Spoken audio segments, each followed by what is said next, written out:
Betty adalah seniman dan blogger terkenal dengan lebih dari 1 juta subscriber. Baru-baru ini dia menyewa agen untuk menjual karyanya. Agen itu membuat toko online berisi lukisan eksklusif karya Betty. Suatu hari, Betty bangun dan melihat sebagian besar subscribernya baru-baru ini meng-unsubscribe-nya. Kamu bisa tebak apa yang terjadi?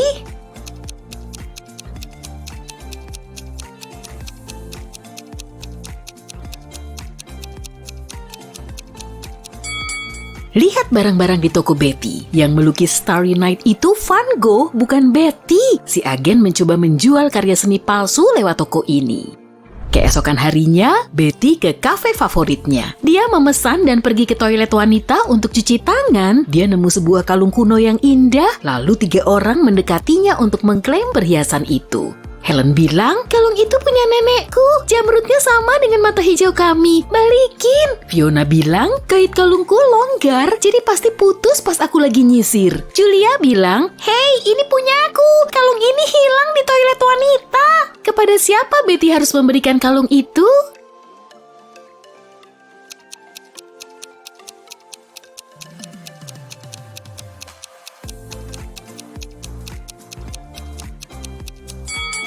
Helen bilang zamrud, tapi permatanya warna merah dan bukan hijau. Julia yakin dia kehilangan kalung itu di toilet, tapi kenapa nggak diambil sendiri? Cuma Fiona yang tahu tentang kait rantai yang longgar. Jadi, dialah pemilik aslinya.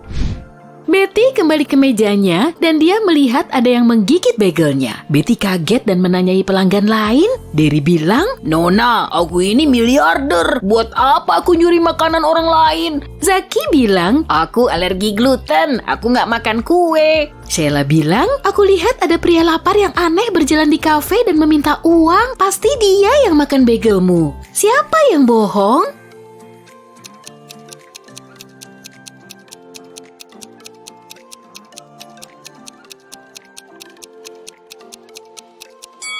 Zaki, kalau dia nggak bisa makan kue, kenapa dia pesen pancake? Fiona mau berterima kasih kepada Betty soal kalung tadi, jadi dia mentraktir Betty makan siang. Mereka duduk bersama dan mulai ngobrol. Betty nanyain Fiona soal pekerjaannya. Bukannya menjawab, Fiona malah ngasih lihat silsilah keluarganya. Bisa bantu Betty menebaknya?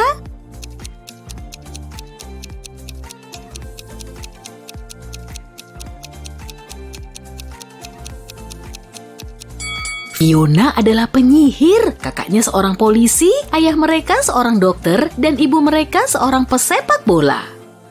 Betty jadi bersemangat, lalu dia meminta Fiona mengajarinya sihir. Tapi Fiona ragu, dia mau menguji calon muridnya dan nawarin Betty menyelesaikan persamaan ini dulu. Kamu bisa bantu dia menyelesaikan tantangan ini?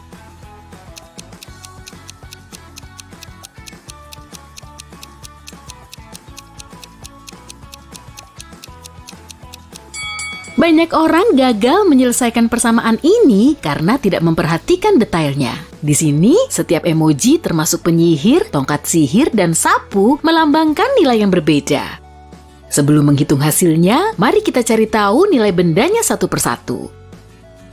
Pertama, hitung nilai satu penyihir, 15. Sekarang cari tahu nilai satu tongkat sihir. Seperti yang kamu lihat, nilainya 7. Sekarang giliran sapu. Teka-teki ini rumit karena ada 4 sapu di persamaan ini. Jadi kalau 4 sapu bernilai 12, 1 sapu akan bernilai 3. Sekarang mari lihat baris terakhir. Si penyihir nggak bawa sapu atau tongkat. Jadi nilai penyihir tangan kosong ini 5. Nah, kita siap menyelesaikan persamaan ini sekarang.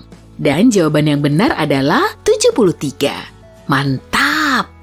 Betty menjawab dengan benar dan Fiona membawanya ke rumahnya. Ada labirin taman yang indah di halaman Fiona. Dia memindahkan Betty ke tengah labirin dan memberinya peta. Betty harus menemukan kucing hitam. Kalau gagal, dia akan tinggal di perangkap ini selamanya. Bisa bantu Betty?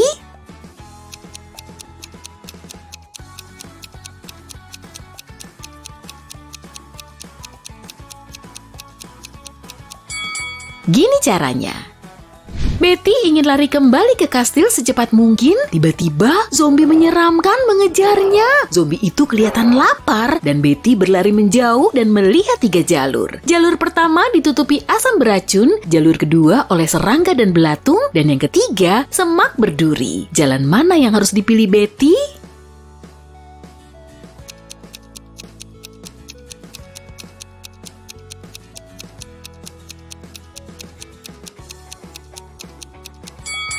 Betty harus memilih jalan kedua. Serangga dan belatung memang menjijikkan, tapi tidak berbahaya.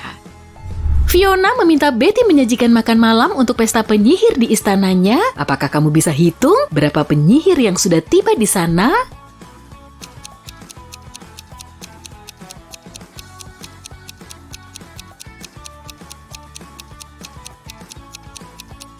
Ada 13 penyihir di sini. Yang ini bukan penyihir, cuma orang-orangan sawah di taman. Betty harus pergi ke toko untuk membeli bahan makan malam. Dia mencatatnya satu-satu. Susu, jus lemon, telur, mentega, jeruk, soda kue, kacang mete, dan cuka. Apa yang mau Betty buat?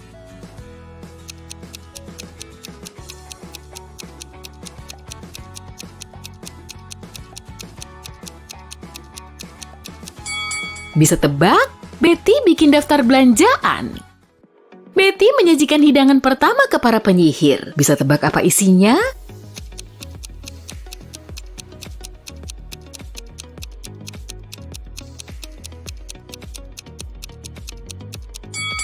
Jawaban yang benar adalah onion ring. Ini hidangan kedua. Bisa tebak?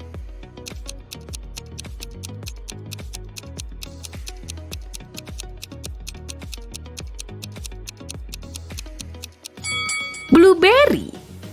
Kalau yang ini, menurutmu apa?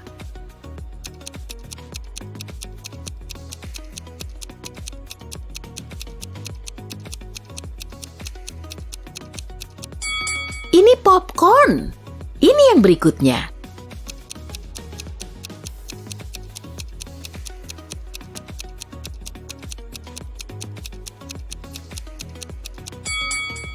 Berhasil jawab, ini milkshake strawberry. Fiona meminta Betty membawa bunga kering untuk membuat ramuan cinta. Fiona menyimpan semua bahan di gudangnya, tapi begitu Betty masuk ke gudang, pintu di belakangnya terkunci. Betty mencari-cari dan menemukan perabot tua dan cermin antik. Tiba-tiba, dia melihat 3 pintu, tapi ada monster berbahaya di balik setiap pintu. Monster pertama bisa mengubah makhluk hidup menjadi batu, yang kedua sangat pemarah dan kuat, dan monster ketiga punya gigi berbisa. Bisa bantu Betty untuk memilih pintu yang tepat?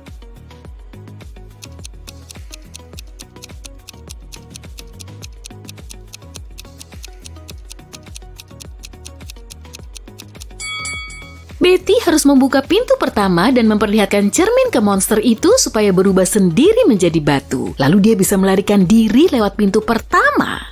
Betty mengambil ponselnya dan berlari ke hutan. Di sana gelap dan menakutkan dan Betty menginjak sarang tawon. Wah, tawon ada di mana-mana. Apa yang harus Betty lakukan? Melambaikan tangan untuk menakuti tawon? Lari secepat yang dia bisa? Atau menjauh perlahan? Gimana menurutmu?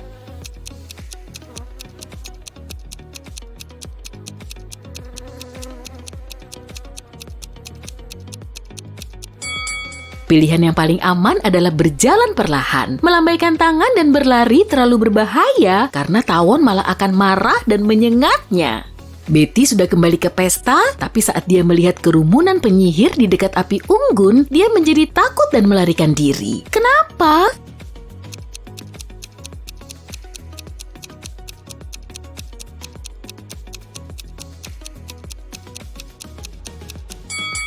Wanita yang ini adalah hantu. Lihat, dia terbang dan gak punya kaki. Betty bersembunyi di kastil. Dia ingin menelpon polisi, tapi ponselnya hilang. Betty menanyai 3 penyihir. Gina bilang, "Beraninya kamu? Aku pakai telepati. Ponsel dan gadget cuma untuk pecundang." Lily bilang, "Aku lagi nyanyi di luar sama penyihir lain. Aku gak lihat atau mendengar hal mencurigakan." Dan Nina bilang, "Aku nggak perlu mencuri, sayang. Aku bisa menyulap uang kapan saja." Siapa yang berbohong?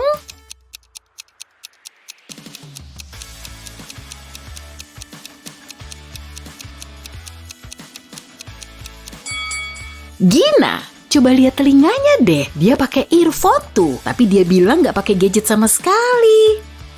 Fiona marah besar saat tahu kalau Betty menginterogasi teman-teman tersayangnya. Betty meminta maaf dan Fiona bilang, "Oke, aku akan memaafkanmu, tapi jawab dulu 3 pertanyaanku. Ini yang pertama, aku sudah di sini selama 1 juta tahun, tapi umurku nggak pernah lebih dari sebulan. Siapa aku?"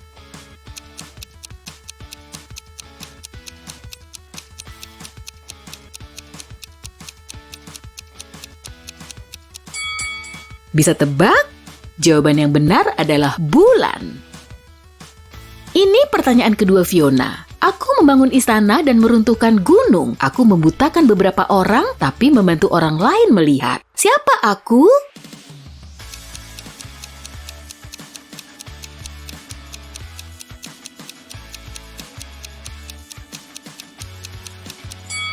Jawaban yang benar adalah pasir. Dan pertanyaan ketiga adalah, aku bisa panjang ataupun pendek, aku bisa dibeli ataupun ditanam, aku bisa dicat ataupun polos, aku bisa bulat ataupun kotak. Siapakah aku?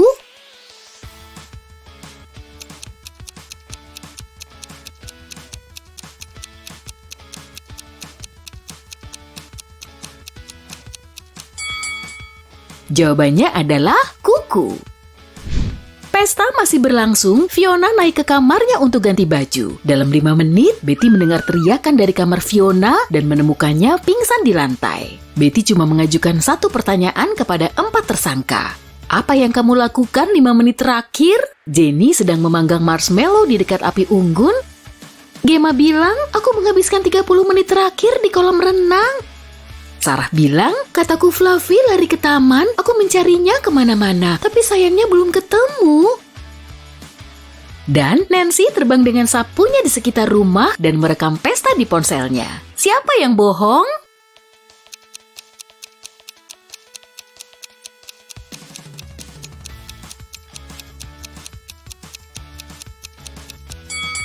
Sarah, kataknya ada di sakunya.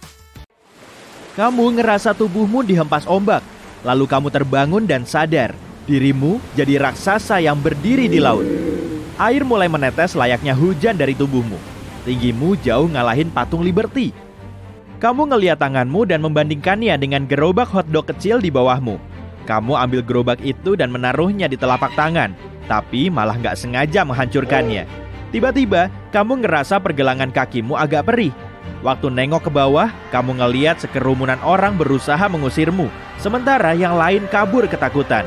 Ada juga yang fotoin kamu, sementara yang lain teriak-teriak biar kamu pergi.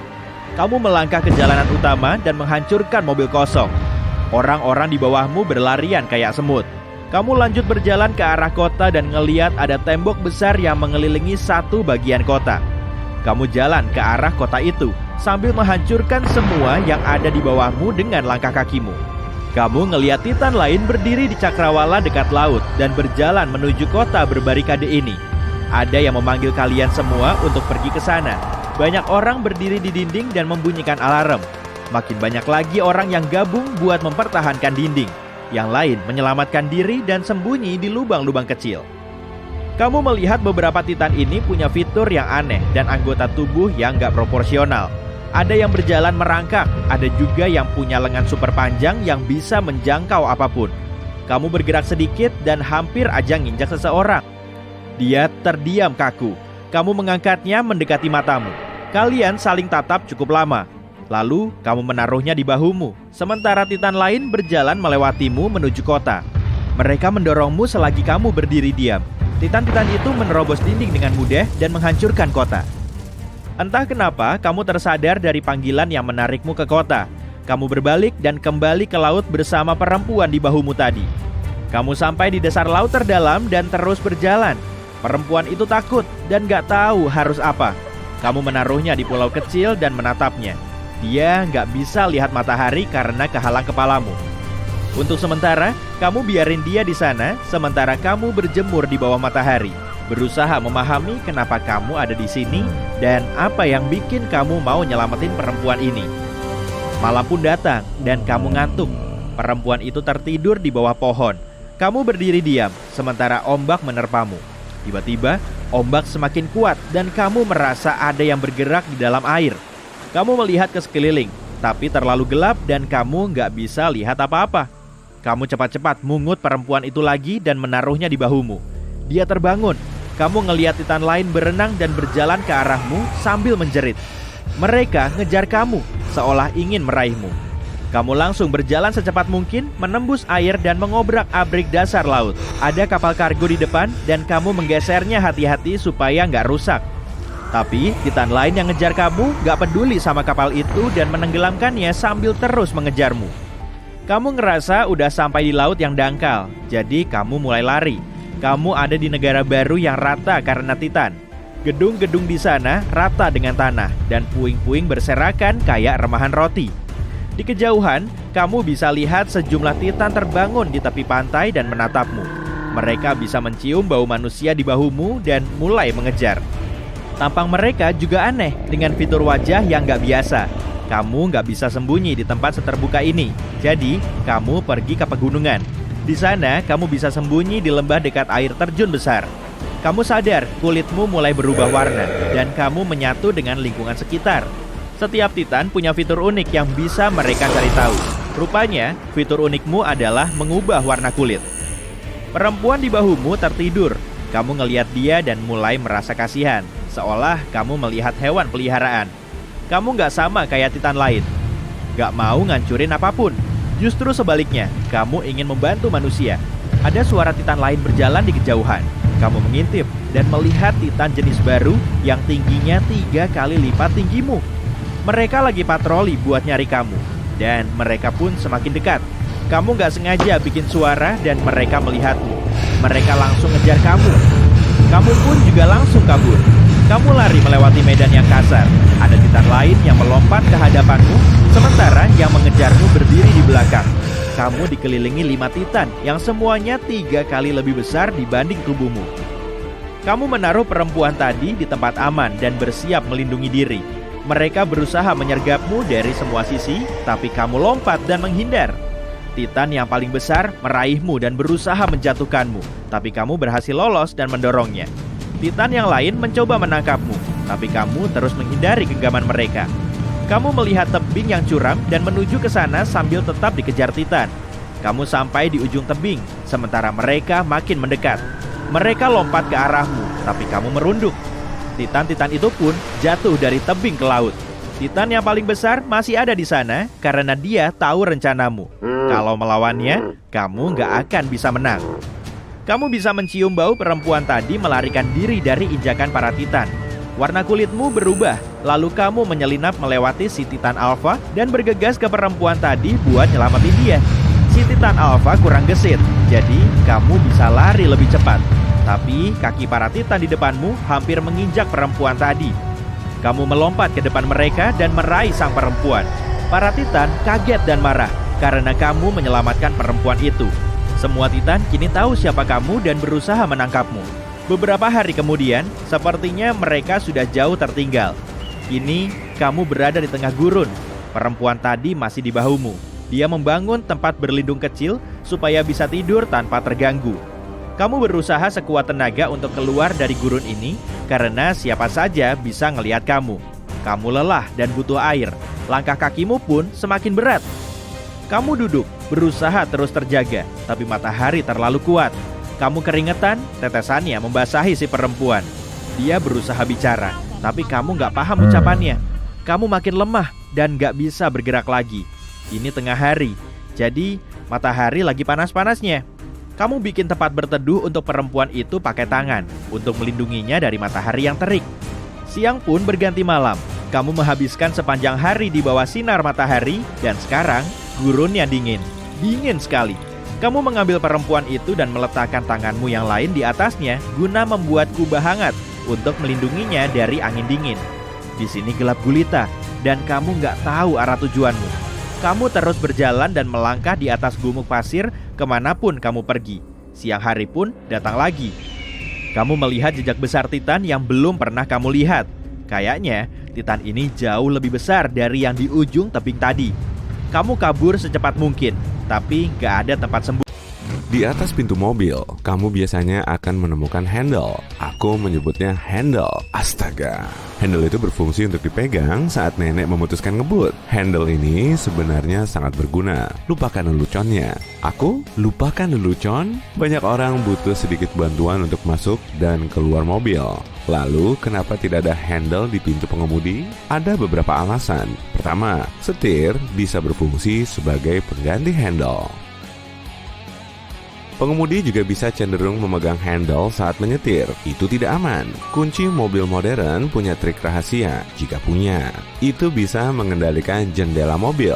Coba tekan tombol pembuka di kunci mobilmu selama beberapa detik. Ada kemungkinan setelah 5 detik, jendela mobil akan langsung terbuka. Jika kamu menekan tombol kunci lagi, jendelamu seharusnya tertutup. Hanya sedikit orang spesial yang menggunakan trik keren ini. Lihat buku manual. Mobilmu mungkin salah satu yang beruntung. Jika internetmu mati dan kamu sangat perlu main game, Google akan membantumu. Klik saja shortcut favoritmu dan bencana. Pesan menyeramkan muncul. Tidak bisa tersambung ke internet. Tunggu, kenapa ada dinosaurus pixel kecil di sebelahnya? Daripada panik, mending tekan spasi. Game ini menjadi sangat populer dan ternyata bikin ketagihan. Dinosaurus melompati kaktus. Genius! Pada saat cuaca dingin, memakai kupluk bisa berarti perbedaan antara diam di rumah atau pergi keluar rumah. Dan kamu bisa berterima kasih kepada pelaut asal Prancis untuk pom-pom di bagian atas kupluk. Fungsinya untuk mencegah kepala mereka terbentur palang pendek yang mengganggu. Au! Lompat puluhan tahun. Sekarang semua orang memakainya. Lain kali kamu naik pesawat, lihat ke atas jendela. Kamu akan melihat beberapa segitiga kecil di sana. Fungsinya untuk menunjukkan kepada awak kabin tempat terbaik untuk melihat sayap pesawat lewat jendela. Kalau kamu takut mabuk udara merusak perjalananmu, coba pilih kursi yang terletak di antara segitiga ini. Duduk di antara sayap menempatkanmu di tengah pesawat dan memberimu perjalanan paling halus. Menunggu lampu merah yang lama biasanya membuatku lapar, bosan, dan agak penasaran. Kamu pernah memikirkan titik hitam dan garis hitam di sepanjang pinggiran kaca depan? Itu kelihatan cukup keren, tapi ayolah, pasti ada fungsi tersembunyi kan? Titik-titik hitam itu disebut vert dan fungsinya untuk membantu kaca depan agar tidak keluar dari mobil. Itu cukup penting. Nasi instan yang bisa dimasukkan ke microwave suka berjatuhan di dalam microwave kalau kamu adalah aku. Dan sepertiku, kamu mungkin kesulitan menegakkan kemasannya. Ternyata, bagian yang melipat dari bawah menjadi bagian dasar yang kukuh. Dorong keluar dan cobalah. Hei, kenapa aku tidak belajar ini di sekolah? Apa sisa minuman ringan yang baru diminum setengah botol dari malam pizza sudah tidak bersoda? Daripada membuangnya, mending tambahkan ketumpukan kompos. Gula memberi makan mikroorganisme baik dan meningkatkan keasaman kompos sehingga membantu bahan organik terurai lebih cepat. Gunting akan tumpul cepat atau lambat, tapi jangan biarkan itu menghambatmu. Ada produk di dapur yang bisa membantu menghidupkannya kembali dengan cepat. Foil aluminium bukan hanya untuk lasanya sisa. Lipat selembar foil menjadi 4. Lalu gunting. Menggunting foil akan langsung menajamkan gunting, tapi tidak jika guntingnya terlalu tumpul. Menyelamatkannya akan butuh waktu. Sikat kecil di eskalator bukan untuk membersihkan sepatu, meskipun itu ampuh juga. Bulu sikat ini sebenarnya fitur keselamatan bagus. Tanpa itu, pakaian, tali sepatu, dan tas bisa tersangkut saat terlalu dekat ke samping. Sikat kecil ini juga berfungsi untuk menggelitikmu agar kamu melihat ke bawah dan hati-hati. Hei, selama ini aku kira ada serangga yang menggerayangiku. Ikat pinggang separuh. Serius, ada apa dengan benda itu? Sebagian jaket militer dulunya digunakan juga sebagai selimut dan ikat pinggang separuh membantu menjaga agar bahan tambahannya tidak menghambat tentara. Sekarang, ini mayoritas digunakan sebagai aksesori mode. Tidak sengaja salah menstaples halaman adalah hal terburuk. Memang ada yang lebih buruk, tapi itu menyebalkan. Terutama jika staples membuat lubang besar di dokumen saat kamu mencoba melepasnya. Sebenarnya, ada cara sederhana untuk memastikan staples agar longgar dan mudah dicabut. Perhatikan baik-baik lempengan logam di bagian depan stapler yang disebut anvil. Balikan stapler dan sesuaikan pengaturannya. Kamu pada dasarnya mengubah pengaturan stapler ke sementara. Tidak perlu menangis lagi. Sebutkan namaku dan kamu akan dapat kursi bagus. Selama ini kita salah menggunakan penutup kloset. Kita merobek bagian yang terlihat seperti lidah. Tidak, kamu salah. Alih-alih merobeknya, biarkan lidah itu menempel di tutup kloset setelah kamu memasang penutup kloset. Saat kamu siram, penyedot akan menarik lidah itu dan membawanya. Tidakkah kamu senang mengetahuinya sekarang? Persegi atau persegi panjang berwarna gelap di ujung wadah pasta gigi. Apa maksudnya? Apa itu kode warna untuk menunjukkan bahan yang ada di dalamnya? Atau itu menunjukkan apakah pasta giginya sintetis atau alami? Maaf, tapi faktanya tidak begitu seru. Tanda itu ditujukan untuk mesin perakitan. Itu membantu mesin mengetahui di mana harus memotong dan melipat masing-masing wadah. Kita semua pernah berkendara pulang dari supermarket. Belok kanan terlalu buru-buru dan tabrakan. Sepertinya belanjaanmu berhamburan di bagasi. Perhatikan baik-baik bagasi mobilmu. Kamu mungkin melihat pengait kecil di sana. Kamu bisa menggantung kantongmu di sana. Oh, ya, beberapa mobil memilikinya di belakang kursi depan. Kamu bisa menggunakannya untuk menggantung pakaian atau bahkan kantong makanan. Kamu mungkin sadar awak kabin suka menyentuh kompartemen atas saat berjalan di lorong pesawat. Mereka tidak punya dorongan aneh untuk menyentuh semuanya. Sebenarnya, ada handle di sepanjang pinggiran kompartemen untuk memberi mereka pegangan lebih baik saat berjalan. Gunakan saja lain kali kamu mau jalan-jalan di pesawat. Itu lebih baik daripada memegang sandaran kepala penumpang. Kamu benci itu kan? Kenop kuningan berkilap menambah kemewahan pada pintu depanmu, tapi fungsinya bukan itu saja.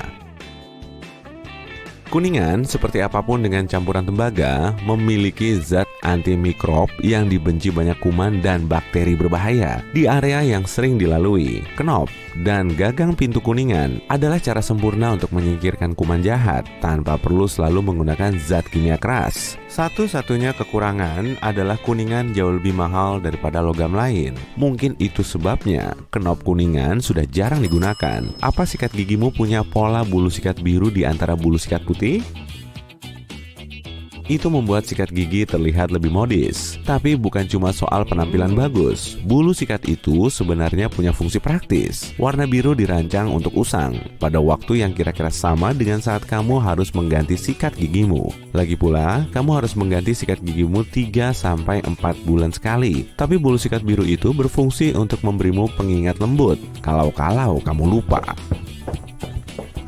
Untuk hal ini, kamu menginjaknya setiap hari tapi tak pernah memikirkannya 2 kali. Apa ada alasan penutup lubang got selalu bulat? Dulu, misalnya di Romawi kuno, penutup ini berupa bongkahan batu berbentuk persegi. Tapi pinggiran dan celahnya membuat banyak orang tersandung dan memicu banyak kecelakaan untuk orang Romawi. Penutup bulat menyelesaikan masalah itu. Selain itu, artinya kamu hanya bisa membukanya dengan alat khusus. Mungkin ide bagus.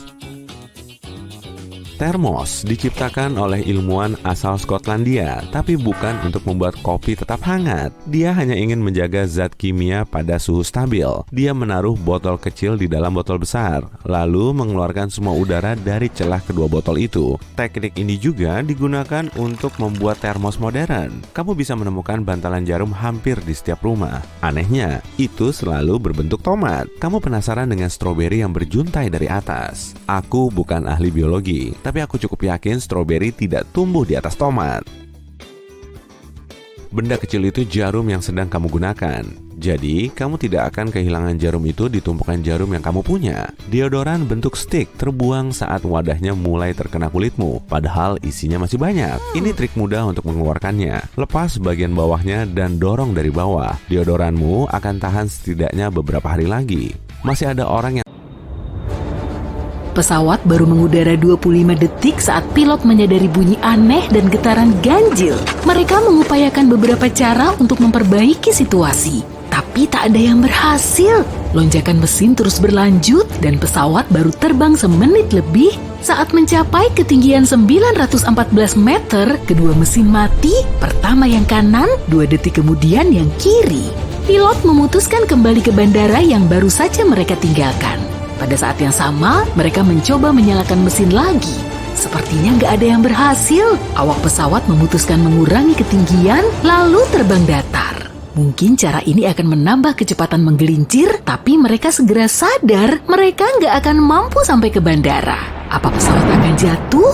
Saat itulah terjadi keajaiban Gotrura. Pagi sebelumnya penerbangan dimulai seperti biasanya, prosedur prapenerbangan normal, cuaca bagus, awak pesawat adalah 2 pilot berpengalaman, kapten berkebangsaan Denmark berusia 44 tahun dengan pengalaman terbang lebih dari 8.000 jam, dan kopilot berusia 34 tahun dari Swedia dengan pengalaman terbang 3.000 jam. Jadi apa yang bermasalah? Pesawat itu sendiri terbilang baru. Pesawat ini jenis McDonnell Douglas MD-81 yang dijuluki Dana Viking. Terbang pertama kali tanggal 16 Maret 1991. Sampai hari nahas itu, pesawat baru menjalankan tugas selama 9 bulan saja. Ada 122 penumpang dan 7 awak pesawat di atasnya. Penerbangan 751 Scandinavian Airlines adalah penerbangan terjadwal dari Stockholm, Swedia ke Warsawa, Polandia. Dalam perjalanan itu, pesawat harusnya singgah di Copenhagen, Denmark. Pesawat lepas landas dari Stockholm sesuai jadwal, yakni pukul 8:47 waktu setempat. Tapi sampai saat itu, orang-orang yang berada di dalam pesawat telah ditakdirkan nasibnya. Semua itu karena urutan kejadian menakutkan sebelum keberangkatan. Berawal dari malam sebelumnya, pesawat tiba di Stockholm setelah penerbangan dari Zurich. Saat itu pukul 22:09, pesawat bermalam di gate luar. Saat itu dingin, suhu turun sampai 1 derajat Celcius, sedikit di atas titik beku. Situasi memburuk karena hampir 2.700 kg bahan bakar dingin menjadi beku selama penerbangan yang masih tersisa di tangki di kedua sayap. Bahan bakar itu begitu dingin karena pesawat terbang di ketinggian jelajah di mana suhu di luar kabin bervariasi dari minus 52 derajat Celcius sampai minus 62 derajat Celcius. Penerbangan dari Zurich berlangsung sekitar 1 jam 40 menit. Setelah tengah malam, seorang teknisi penerbangan datang mengecek pesawat itu. Pria itu harus membersihkan lumpur salju dari roda pendarat. Jika tidak, dia tidak akan bisa memeriksanya. Sekitar pukul 2 dini hari, saat dia akan pergi, dia melihat es menutupi bagian atas sayap. Sampai pagi hari situasinya semakin memburuk, selapis es bening yang hampir tak terlihat telah terbentuk di atas kedua sayap. Pesawat harus meninggalkan gate sekitar pukul 8:30, 1 jam sebelum keberangkatan. Mekanik yang bertanggung jawab atas pesawat itu melihat es menutupi bagian bawah kedua sayap. Dia ingin memastikan tidak ada es di bagian atas kedua sayap. Dia memanjat tangga dan menaruh satu lututnya di atas sayap, lalu membungkuk ke depan untuk menyentuh bagian depan sayap. Gak ada es, hanya sedikit lumpur salju. Mekanik itu memastikan bahwa saluran masuk udara di salah satu mesin baik-baik saja. Dia gak menemukan apapun yang tidak wajar. Setelah itu, mekanik ini memakai 1.000 liter cairan khusus untuk membersihkan es dari pesawat. Mekanik itu berkonsultasi dengan kapten dan memerintahkan staf untuk membersihkan es di sisi bawah sayap. Bagaimanapun, dia telah melihat es di sana. Tapi tak seorang pun berpikir untuk mengecek ulang keberadaan es bening di bagian atas sayap.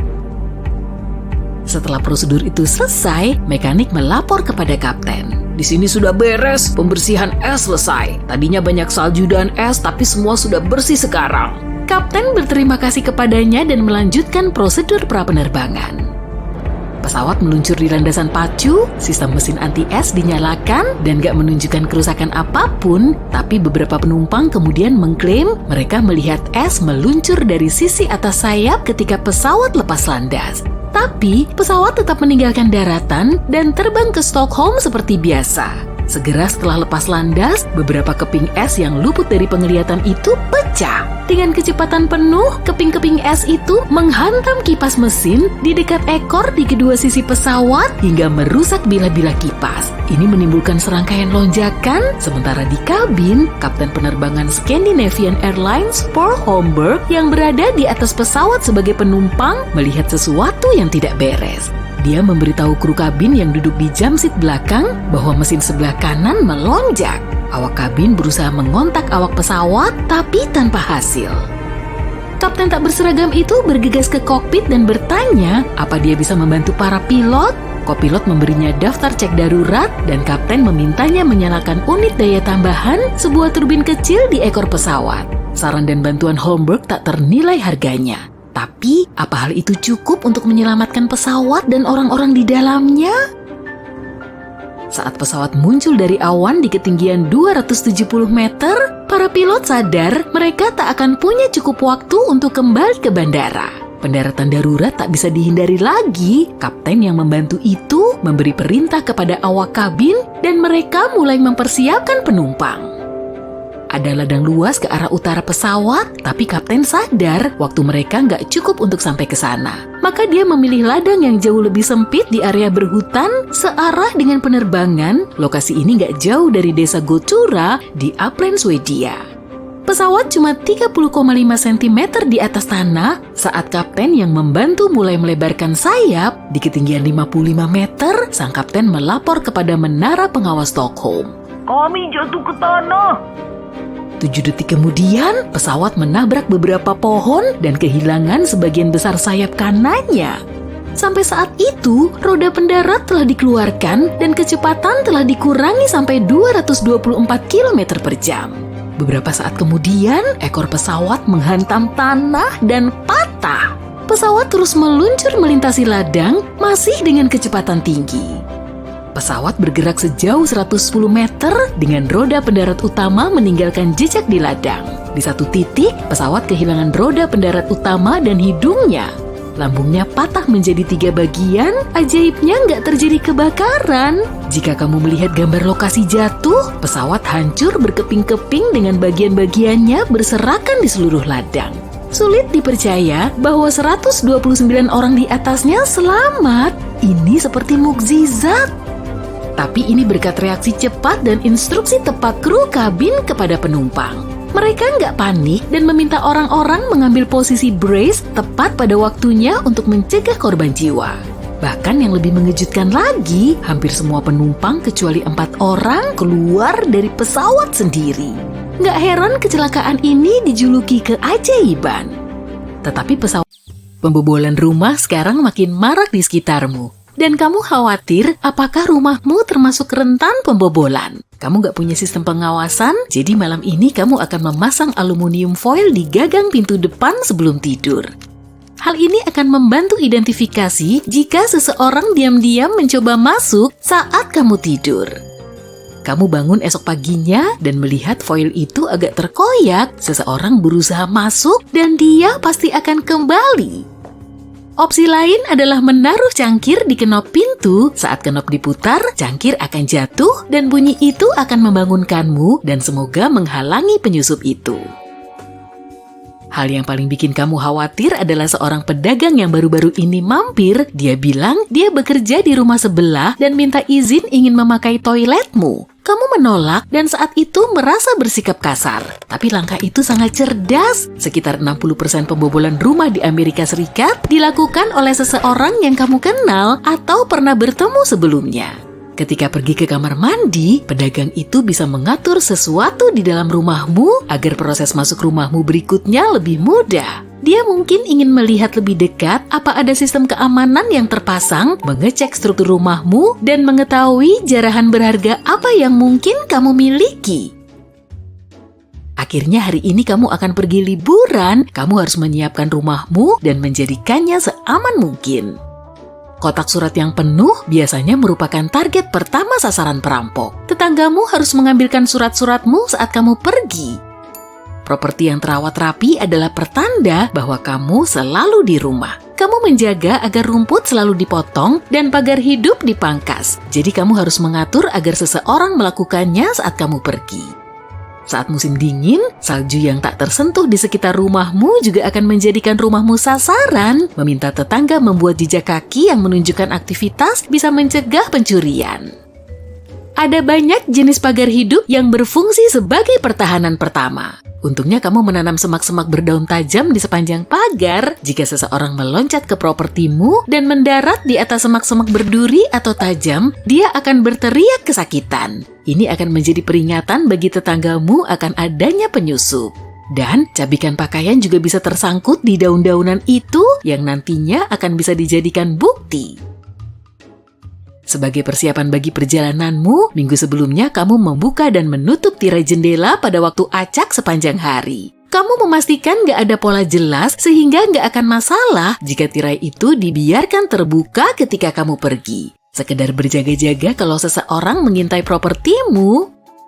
Pembobol rumah butuh beberapa hari berjalan atau berkendara di lingkungan untuk mengidentifikasi perilaku tiap-tiap rumah. Satu hal yang sangat nggak mereka sukai adalah sistem keamanan lingkungan. Mereka melakukan riset sebelum mengintai dan akan menghindari area ini. Itu hal yang harus kamu atur saat kamu pulang nanti. Jauhkan semua barang elektronik mahal dari jendela sehingga nggak ada barang berharga terlihat jelas. Masukkan barang-barang itu ke dalam lemari atau ruangan tersembunyi. Jangan khawatir dengan televisi, benda ini terlalu besar dan butuh upaya untuk mengangkutnya. Mereka lebih tertarik pada barang-barang kecil seperti iPad dan peranti gaming. Masukkan barang-barang kecil dan mahal seperti perhiasan ke dalam kotak dan sembunyikan. Yang mengejutkan, kamar anak adalah tempat persembunyian yang baik. Pencuri mengaku tidak masuk ke kamar anak karena di sana nggak ada mainan berharga. Ambil foto nomor seri semua peralatan elektronik dan buatlah inventaris untuk tujuan asuransi. 95% pembobolan rumah dilakukan dengan paksa, jadi sudah waktunya memperkuat pintu dan jendelamu. Kamu bisa mempersulit perampok dengan memakai kombinasi berikut ini. Singkirkan semua bangku, kursi, dan tangga di halaman dan simpan di garasi. Barang-barang itu bisa memudahkan jalan masuk yang lebih tinggi seperti kotak lubang AC. Tanpa halangan, ini salah satu jalan favorit mereka. AC mudah dicopot dan menjadi jalan masuk. Jangan mempermudah jalan mereka dengan menyediakan pijakan. Pencuri bisa mendobrak pintu lemah dalam 1 menit, pasang bingkai logam alih-alih kayu sebagai penguat. Engsel dan kunci harus cukup kuat agar bertahan lama terhadap tendangan sampai mereka menyerah. Sebagai titik lemah, kunci bisa dengan mudah dijebol oleh pencuri berpengalaman. Gembok perlindungan sederhana yang menahan pintu akan memastikan pintu tidak goyah. Engsel pintu garasimu membuka keluar yang membuat pintu garasi rentan dan bisa diakses dengan melepas paku dari engselnya. Ganti dengan paku anti rusak supaya nggak bisa dilepas. Dan terakhir, pintu garasi atas adalah salah satu tempat pertama yang dicari pencuri untuk masuk. Pintu ini nggak dilengkapi kunci yang mengamankan sepenuhnya. Pasang gembok pada kait antara pintu dan relnya hingga pintu tetap di tempat. Pintu garasimu nggak punya opsi ini, jadi buatlah lubang dengan bor di rel pintu, tepat di atas salah satu relnya dan pasang gembok. Pencuri takut anjing, penjaga rumah yang setia. Menurut survei, kebanyakan rumah yang dibobol nggak punya anjing karena pencuri nggak ingin menarik perhatian selama beraksi. Sayangnya kamu nggak punya anjing, tapi dengan menaruh mangkuk makanan anjing di luar pintu depan akan menyurutkan niat pencuri. Pencuri telah menyesuaikan keterampilan mereka dengan teknologi 4 dari 5 penjahat memakai media sosial seperti Facebook, Twitter, dan Google Maps untuk mencari sasaran. Bahkan, membagikan foto kunci rumah cukup bagi pencuri untuk membuat kunci sendiri dengan memperbesar foto itu dan mengukur dengan presisi. Pastikan jaringan nirkabelmu aman dan pakai password baru yang lebih kuat ketika kamu pergi. Kamu bukan cuma rentan karena benda-benda fisik yang mungkin dicuri loh. Data-data berharga seperti password dan kode akses bisa dicuri lewat jaringanmu. Ada juga ancaman menginfeksi perangkat melalui malware berbahaya. Kamu juga bisa menghapus tampilan rumahmu sama sekali dari Google Maps. Ketik alamat rumahmu, temukan Street View tempat tinggalmu, tekan Option, dan pilih Report a Problem. Kamu akan diarahkan ke layar yang berisi gambar rumahmu dengan opsi untuk menggerakkan kotak merah guna menutup propertimu. Mintalah agar propertimu di-blur di bawah opsi My Home dan masukkan alamat lengkapmu. Proses ini cuma butuh beberapa hari. Jangan tinggalkan radio dalam keadaan menyala saat kamu pergi, ini nggak akan membantu. Melalui metode mengintai rumah, pencuri mencatat suara radio dan TV. Ketika kembali, dia akan mengecek apakah alat itu masih menyala yang memudahkan dia memastikan tidak ada orang di rumah. Opsi alternatif untuk menunjukkan aktivitas rumah adalah membuat audio yang memutar kebisingan sekitar secara acak sepanjang hari. Misalnya berisi bunyi langkah kaki, percakapan, dan gonggongan anjing. Meninggalkan lampu dalam keadaan menyala bukan ide bagus. Orang yang memata-matai lebih mudah mengenali rumahmu, terutama di malam hari, dan tagihan listrikmu juga akan melonjak. Kamu sudah siap liburan dan sampah perlu dibawa keluar. Jika kamu punya beberapa kardus, pilah-pilah supaya muat di bak sampah. Sembunyikan petunjuk apapun tentang barang berharga yang baru-baru ini kamu terima. Pengecekan terakhir, semua pintu terkunci dan tak ada jendela terbuka. Akhirnya, sekarang kamu bisa menikmati perjalanan. Tapi saat kamu bersantai di lokasi liburan, biarkan foto apapun tetap di ponselmu saat kamu masih di sana. Unggah hanya ketika kamu pulang. Jika kamu membagikan foto-foto saat kamu masih liburan, semua persiapanmu nggak akan berguna. Semua pencuri di areamu akan tahu kamu nggak ada di rumah. Dengan 2,5 juta rumah yang dibobol tiap tahun di Amerika, sebuah rumah tanpa sistem keamanan modern 300% lebih mungkin dibobol. Setelah kembali dari liburan, jangan lupa pasang sistem keamanan itu ya. Pengait pada keranjang belanja ada fungsinya loh. Kamu tentu tidak mau kan menaruh jaketmu di dalam keranjang bercampur baur dengan kentang dan bawang? Gantung saja jaketmu di pengaitnya. Memang fungsinya untuk menata isi keranjangmu kok. Bagian dasar keranjang juga keren loh. Kalau belanjaanmu sudah penuh, angkat dan kaitkan keranjang belanja kecil untuk menaruh barang tambahan. Angkat kisi logamnya dan taruh keranjangmu di kisi horizontal di atas roda. Dan kencangkan dengan pengait bermanfaat itu. Ada daun yang nyelip di gigimu ya? Coba tips ini. Kadang memang sedikit sulit mengeluarkannya pakai benang gigi. Kamu perlu tekanan lebih kuat. Buat ikatan lalu simpul. Kalau sudah, keluarkan. Garis warna di pasta gigi memang unik, tapi jangan tertipu loh ya. Ini cuma trik pemasaran. Pada tahun 1970-an, merek pasta gigi paling terkenal menambahkan warna biru untuk menunjukkan pasta giginya beraksi ganda. Yang satu warna juga sama-sama efektif kok. Nah, kalau bulu biru disikat gigi, sebenarnya ada fungsi khususnya. Lama-lama warnanya akan memudar. Kalau sudah begini, artinya kamu perlu ganti sikat gigi. Pernah lihat lubang kecil di bawah gembok nggak? Fungsi rahasianya untuk mengeluarkan air dan mencegahnya berkarat. Lubang ini juga sebagai tempat untuk melumasi gembok. Dengan meneteskan minyak ke dalamnya, kamu akan lebih mudah membuka dan mengunci gembok. Bagian bergerigi di pinggiran uang koin bukan cuma hiasan loh. Orang zaman dulu mengikisnya, lalu melelehkannya untuk dibuat uang koin baru. Tapi berkat desain baru, kita akan tahu jika pinggirannya telah dikikis. Kalau kamu kesulitan mengupas jeruk, coba pakai alternatif ini. Potong dulu bagian atas dan bawahnya, buat garis membujur, lalu tekan sampai terbuka. Bagian runcing di atas tutup tube krim punya fungsi khusus loh. Tube ini biasanya disegel dengan foil. Jangan siksa kukumu deh saat membukanya. Balik tutupnya, lalu tusukkan ke segel foil. Bulatan karet di bawah tutup botol tidak untuk menginformasikan kalau kamu telah memenangkan persediaan soda seumur hidup. Fungsinya untuk menjaga minumanmu tetap awet dan bergas. Tutupnya mencegah soda dari tumpah, sedangkan karetnya menjaga gasnya agar tetap ada. Sampai kamu mau minumnya. Kalau kamu menghapus tulisan pulpen dengan penghapus warna biru, bisa-bisa buku tulismu berlubang semua. Bagian biru ini dipakai kalau kamu mau menghapus tulisan di kertas yang lebih tebal. Tak masalah kok tulisannya dari pensil atau pulpen, asalkan kertasnya tebal. Jepitan rambutmu akan terus melorot kalau kamu memasangnya dengan arah yang salah. Bagian yang bergerigi harus ada di bagian bawah, di dekat kepala. Masih melorot juga, semprotkan hairspray ke jepitan sebelum kamu memasangnya. Botol kaca biasanya punya lekukan di dasarnya. Fitur ini bisa bermanfaat loh kalau kamu mau unjuk kebolehan. Tempelkan ibu jarimu di lekukan ini, lalu tuang isinya. Nah, fitur ini punya nama teknis Punt.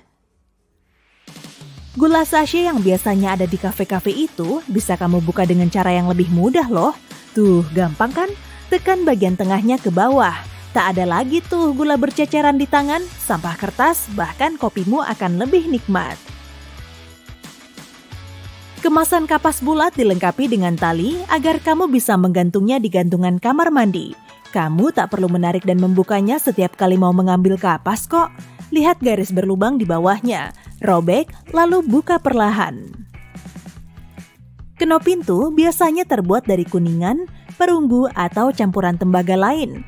Alasannya, semua bahan kimia ini bersifat antibakteri, jadi bisa mencegah penyebaran mikroba. Cuma dalam beberapa jam, semua mikroba pengganggu akan musnah. Tetap saja sih, kamu harus cuci tangan.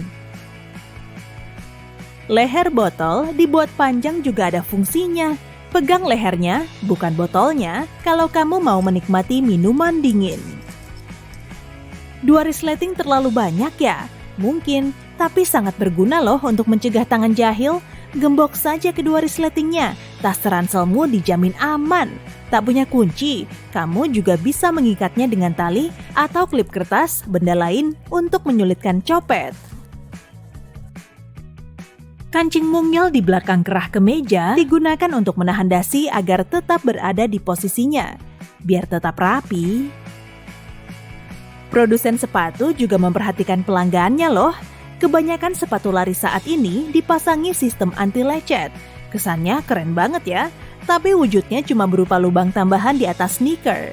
Buat simpul di lubang tambahan itu dengan memasukkan talinya berlawanan arah. Silangkan talinya melalui simpul tadi, kemudian tarik talinya untuk memosisikan kakimu di tempatnya. Selamat berlari! Saat kamu beli tas, sepatu, bahkan snack, biasanya akan ada saset gel silikanya juga. Jangan dibuang ya, benda ini bisa menyerap lembab. Jadi setiap sepatumu agak lembab, masukkan saja gel silika semalaman. Mungkin selama ini cara keramasmu keliru. Yang benar, oleskan di akar rambut saja, jangan di rambutmu. Busanya bakal turun ke rambutmu juga kok. Fungsi margin buku bukan untuk membuat catatan tambahan atau membuat emoji, tapi untuk melindungi tulisan. Dulu, tikus-tikus lapar sangat dekat dengan manusia. Hewan nakal ini juga akan memangsa buku.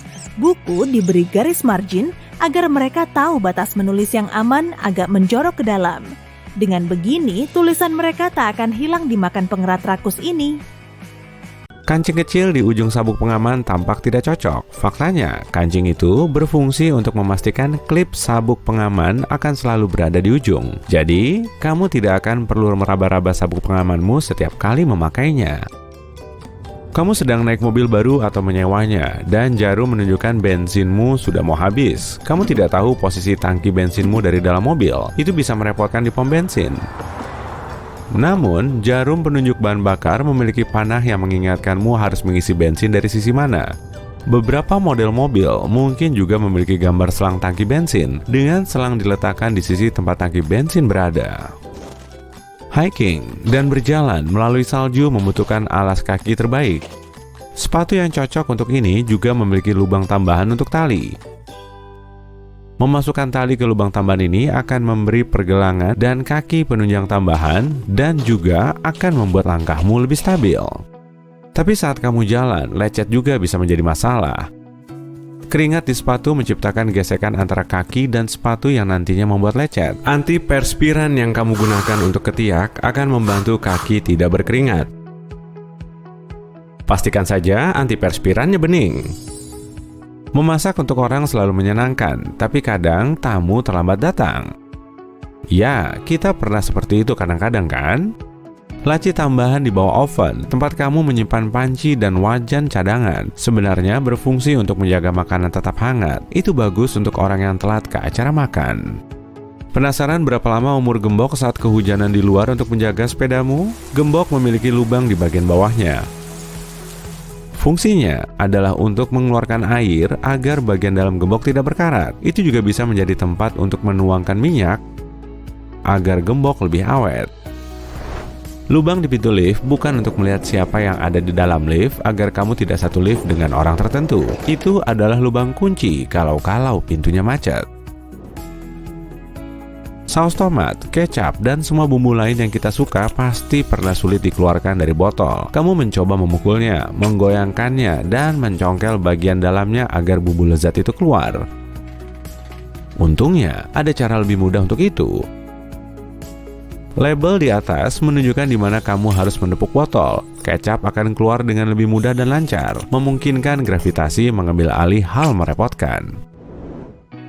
Fungsi gantungan baju kayu adalah untuk membantu membasmi serangga menyebalkan dan menghindari pertumbuhan jamur yang merusak baju karena gantungan itu terbuat dari kayu cedar. Itu mengandung minyak yang memiliki kandungan insektisida dan fungisida. Minyak ini digunakan sejak zaman Mesir kuno, meskipun untuk tujuan lain. Kita sudah terlatih dan teruji untuk mengetik dan tahu cara yang benar untuk menggunakan keyboard. Tapi kamu mungkin tidak sadar tombol F dan J memiliki tonjolan kecil di bawahnya. Fungsinya adalah membantumu mengetahui di mana harus meletakkan jari untuk mulai mengetik tanpa harus menundukkan kepala. Kalau kamu cukup beruntung untuk mendapatkan kursi di dekat jendela di pesawat, kamu pasti melihat lubang kecil di bawah jendelanya. Itu membantu tekanan udara di pesawat. Jendelanya sendiri terbuat dari akrilik dan bukan benar-benar kaca. Itu bisa mencegah jendela berembun, sehingga kamu bisa melihat pemandangan dalam perjalanan kamu. Bentuk jendela di pesawat awalnya persegi, namun jendela bentuk persegi selalu pecah karena tekanan yang terus berubah. Jendela bundar bisa menyebarkan tekanan dengan merata, memastikan kamu akan mengalami perjalanan menyenangkan tanpa terjatuh. Buat kalian yang suka main Nintendo Switch, kalau sudah pernah mencicipi cartridge-nya, kamu akan sadar rasanya pahit. Produsen sengaja menambahkan karena ukuran cartridge Switch sangat kecil dan bisa berbahaya untuk anak kecil yang suka memasukkan apapun ke mulut mereka. Jadi, rasa pahit itu berasal dari denatonium benzoat yang rasanya akan membuatmu langsung memuntahkannya. Wadah kosmetik yang diisi dengan produk untuk kulit memiliki angka rahasia. Ini untuk membantu memberitahumu berapa lama produk itu bisa digunakan, sehingga memastikan kosmetik itu tidak akan memberi dampak yang malah merusak kulit. Tutup pulpen memiliki lubang di ujungnya. Fungsinya bukan untuk membantu pulpen bernapas dan meningkatkan kinerjanya, melainkan untuk membantu kamu bernapas. Kalau selagi kamu duduk di kelas atau di kantor sambil menggigit tutup pulpen, lalu tutup itu tertelan, kamu di celana jin, tempat orang dulu menyimpan arloji saku. Tapi gimana dengan kancing logam kecil ini? Kancing ini menahan kain. Produsen memasang kancing di area jin yang bisa robek saat bergerak atau tergang. Lubang-lubang kecil di sebagian ransel ini didesain untuk mengikatkan peralatan tambahan. Jadi kamu bisa menyelipkan tali lewat lubang ini dan mengikatkan sepatu kets jika kamu nggak ingin menyimpannya di dalam ransel atau menentengnya. Titik kecil di dekat kamera iPhone-mu adalah mikrofon. Alat ini membantu kamu memperoleh suara berkualitas ketika mengambil video. Fitur Spotlight pada Mac-mu bukan cuma bisa dipakai untuk pencarian cepat file dan aplikasi. Fitur ini juga bisa berfungsi sebagai kalkulator. Ketik saja soal matematika yang ingin kamu pecahkan. Spotlight juga memakai data kamus internal. Masukkan kata apapun pada bilah pencarian dan kamu akan memperoleh informasi tentang itu. Kamu barusan membeli sebotol minyak goreng. Kamu lepas tutupnya dan tampak sumbat botol kecil yang bisa dirobek dengan menarik cincinnya. Keluarkan sumbat ini, tapi jangan buang di tempat sampah. Pasang lagi secara terbalik untuk mengendalikan aliran minyak goreng dengan menekankan jarimu. Tonjolan kecil pada kunci F dan J di keyboard membantu jari-jarimu bergerak ketika mengetik buta. Ketika jari telunjukmu berada di tonjolan ini, kamu tahu persis di mana letak huruf-huruf lain. Sikat di samping eskalator bukan untuk menggosok sepatumu, tapi untuk keamanan. Bulu-bulu nilon ini mencegah tali sepatu dan pakaianmu nyangkut ke dalam eskalator. Itu nggak bagus. Kebanyakan kenop pintu terbuat dari kuningan. Logam jenis ini bagus untuk melawan mikroba. Bakteri nggak bisa begitu cepat berkembang biak pada permukaan kuningan. Bilik-bilik toilet umum ini nggak terlalu memberikan privasi karena suatu alasan. Celah lebar di bagian bawah dibuat agar kamu ingin keluar dari sana secepat mungkin. Berkat desain ini, hampir nggak ada antrean. Kamu bisa memakai tutup plastik dari gelas soda sebagai tatakan. Bentuknya pas untuk menyangga minumanmu dan mencegah permukaan meja jadi basah. Jangan balikan tutupnya, cukup taruh di meja dalam posisi yang sama dengan ketika di atas cangkir. Jika kamu terjebak di dalam mobil dalam sebuah kecelakaan dan nggak bisa membuka pintu, kamu bisa memakai logam dari sandaran kepala yang bisa dilepas untuk memecah jendela dan keluar. Ingat piringan plastik kecil di bawah tutup botol? Benda kecil ini membantu mengawetkan ruang hampa di dalam botol agar minuman tetap bersoda. Kemungkinan kamu pernah mengamati makanan memanas dalam microwave minimal sekali dalam hidup. Menarik, aku tahu. Tapi kenapa produsen membuat pintunya gelap? Lapisan hitam itu dibutuhkan untuk menghambat medan elektromagnetik. Titik-titik di dekat lubang kunci pada gembok didesain untuk drainase air jika masuk ke dalam gembok. Jika gembok macet atau mulai berkarat, kamu juga bisa menuangkan oli ke dalamnya melalui lubang ini untuk mengatasi masalahnya. Bola golf penuh lekuk-lekuk kecil agar aerodinamikanya bagus. Ini disebut lesung pipi, dan desain ini membantu bola bergerak lebih jauh dan lebih rata. Sebagian cangkir memiliki ceruk kecil di luar dasarnya. Ceruk kecil ini membantu air mengalir keluar dan mencegah terkumpulnya air ketika cangkir di dalam mesin cuci piring. Kacamata hitam ditemukan pertama kali bukan untuk melindungi matamu dari matahari. Mereka memakai kacamata itu dalam ekspedisi Arktik. Sejumlah besar salju bisa membutakanmu, seperti kilat yang terang. Untuk menyelamatkan mata, mereka menemukan kacamata unik ini. Kaos manapun bisa kamu pakai bukan cuma sebagai pakaian, tapi juga sebagai lapisan pelindung bagasimu. Cukup masukkan pakaianmu ke dalam koper sebagai penutup dan jangan buang-buang waktu membungkusnya dengan plastik. Kancing di belakang kerah kemeja bertujuan untuk menjaga agar dasimu tetap di bawah kerah. Ya, beberapa orang nggak memakainya seperti tujuannya, sebab semua dasi sekarang lebih sempit, tapi kancing ini masih ada dengan fungsi dekoratif. Dan inilah maksud awal dari dasi. Orang Eropa membuat dasi di abad ke-17 untuk mengeratkan kerah. Dengan begini, orang melindungi leher mereka dari angin kencang. Lalu mereka terbiasa dengan bagian pakaian ini dan menjadikannya aksesoris yang harus dipakai dalam pertemuan kerajaan. Pom-pom lembut di topi pertama kali ditemukan beberapa abad lalu. Pelaut memakainya untuk mencegah kepala mereka terbentur langit-langit dan tepian kapal yang rendah. Orang membuat sebagian besar hanger pakaian dari kayu aras, karena kayu ini mengandung banyak minyak alami yang mengusir ngengat yang suka makan pakaianmu. Bohlam lampu berbentuk bola karena bentuk ini memungkinkan cahaya tersebar merata. Bohlam semacam itu juga lebih murah dan lebih mudah diproduksi. Pernah menemukan potongan kain ini di pakaian baru? Itu bukan kain perca, tapi bahan uji yang harus dipakai sebelum pencucian. Kamu bisa naruh potongan ini di dalam mesin cuci dan lihat apa yang terjadi kepadanya. Jika semuanya oke, kamu bisa memasukkan pakaianmu ke dalam mesin cuci dengan aman. Kipas anginmu memiliki dua mode kerja, musim dingin dan musim panas. Kamu harus nyari saklarnya. Tekan naik untuk mengaktifkan mode musim dingin dan turun untuk musim panas. Di musim panas, kipas menekan udara turun. Kipas ini menarik udara ke atas di musim dingin. Kebanyakan orang memiliki planger bundar ini di kamar kecil. Di film, orang memakainya untuk menyingkirkan sumbatan di dalam kloset. Faktanya, Pembuka yang nggak lepas ini sebetulnya menggantikan tab cincin tarik yang dibuat pada awal tahun 1960-an. Tahun segitu, kamu udah lahir belum? Nah, tab seperti ini bisa sangat runcing dan gampang terselip, sehingga bisa membahayakan orang lain. Tapi di zaman now, tab ini bisa dikasih sedotan. Kamu juga bisa meniup gelembungnya dan bikin minumanmu tumpah-tumpah. Saat beli baju baru, kamu pasti pernah nemu kantong plastik berisi kancing serep dan potongan kain kecil kan? Meski bisa dipakai untuk menambal lubang, kain ini juga bisa nunjukin efek pembersih pakaian pada bahan khusus. Selain itu, kamu bisa ngetes siklus pencuciannya sebelum benar-benar nyuci pakaian barumu. Tapi kalau kamu mau ngelap ingusmu pakai kain ini, aku nggak bisa ngelarang atau memintamu sih. Kamu bisa memakai obeng sebagai pencungkil saat kamu kesulitan mindahin barang.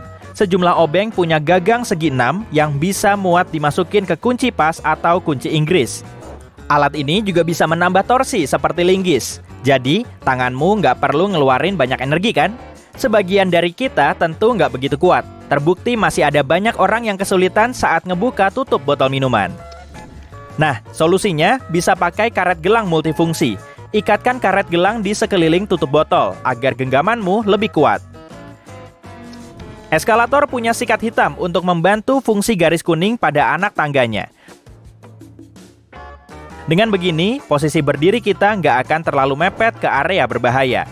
Terkadang kita bisa ceroboh hingga pakaian kita nyelip ke sela-sela anak tangga dan tepiannya. Jadi, sikat ini menjadi penghalang kecil untuk mengantisipasi hal-hal yang nggak diinginkan.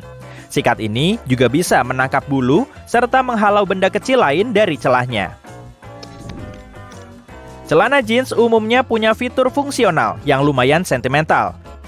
Rivet logam pada saku bisa mengencangkan bagian yang mudah robek. Dan dengan rivet ini, jeansmu bisa lebih awet. Tapi nggak semua celana jeans dipasangi rivet sih. Banyak celana jeans masih punya saku kecil di atas saku utamanya. Saku ini dulunya dipakai untuk naruh jam saku, tapi jam kayak gini udah jarang dipakai. Dan banyak orang masih memakainya untuk naruh koin, cincin, atau flash disk. Fitur yang satu ini udah kelihatan jelas lah ya. Alur ban mobil dipakai untuk nambah gesekan antara ban dengan jalanan. Tapi alur ini juga bisa nunjukin kalau ban mobilmu perlu segera diganti. Dan saat permukaannya mulai halus, berarti kamu perlu beli ban baru. Tapi kalau kamu tetap ngeyel memakainya, kamu akan kesulitan stop saat mobilmu harus berhenti mendadak. Selain untuk naruh makanan sebelum sampai rumah, wadah makanan take away dari restoran Chinese juga dibuat agar bisa dimasukin ke kulkas. Wadah ini bisa dipakai sebagai piring instan agar kamu nggak perlu mikirin piring kotor setelah makan. Asik! Modelnya sendiri dipatenkan pada tahun 1894 untuk mengangkut tiram kupas yang juga dikenal sebagai ember tiram. Kemudian bentuknya ini diadaptasi lagi agar bisa dipakai sebagai wadah makanan anti bocor. Saat naik pesawat sambil menatap keluar jendela, kamu pernah ngeliat lubang kecil kayak gini nggak? Biasanya sih letaknya agak di bawah dan namanya adalah lubang nafas. Lubang ini dirancang untuk menyamakan tekanan udara di dalam kabin bertekanan dan atmosfer di luar, terutama saat pesawat berada di ketinggian. Lubang ini juga bisa ngeluarin udara lembab di sela-sela panel agar jendelanya nggak mengembun, yang nantinya malah menghalangi pandangan kita keluar jendela. Dan pastinya, kamu nggak bisa bikin gambar random di permukaan kacanya saat nggak ada embunnya. Alat ini pertama kali diproduksi pada tahun 1956 oleh perusahaan Jepang. Keren kan? Dan mereka mendapat inspirasinya dari coklat batang yang bisa dipatahin. Cuma bedanya, cutter ini jelas nggak bisa dimakan. Kebanyakan pita meteran punya lubang di bagian ujung. Dan namanya adalah nail grab. Kamu bisa memasukkan lubang ini paku atau sekrup agar proses mengukurmu lebih gampang. Nggak perlu lagi bantuan orang lain kan?